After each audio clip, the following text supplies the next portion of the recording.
I'm Sabrepulse.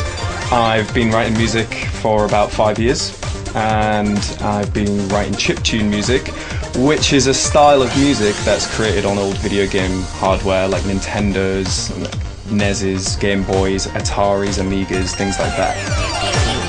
I think Chime is a different way of looking at music and listening to it as well. A different way of it's almost like it's a music creation suite within a game.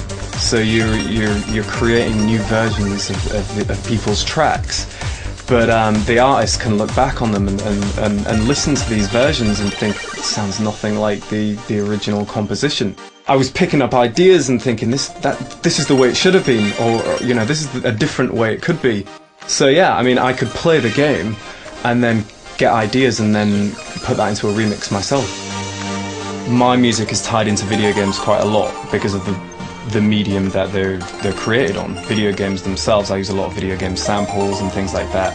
I'd seen Chime on the Xbox previously with other tracks like Philip Glass's track, and I think that's a very ambient track, whereas mine is a bit more upbeat and dancey. And I kind of thought, how is this going to translate into this type of game?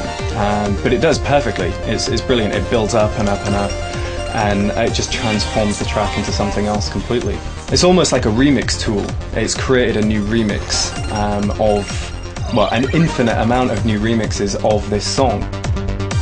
Play With You, the track that's featured, it came about through a contact that I had at a record label, and he introduced me to this guy called Jordan Milnes, who is the guy who does the vocals on the track. And we kind of threw about some ideas. I wanted to include elements of what I do with my 8-bit music, so I wanted to have some Game Boy melodies. I put down a bass line from an Amiga, some poppy sort of commercial drums. It's sort of the essence of what I do, with also the essence of what Jordan does as well. If I had all of my live set up on a system like Chime, I could see that being a really innovative way of performing live. I mean, I'd love to do that. I'd actually love to get a PS3 on stage with me and use Play With You to a live audience, just to create because you're creating an entirely new and unique version of that track. The fact that PS3 gamers can go in there and mess around with my track and create completely new variations of this song and other songs that are on it, I think it's amazing. I think it's like there is no piece of music software that you can just do it so easily and simplistically, but with also a great amount of depth as well.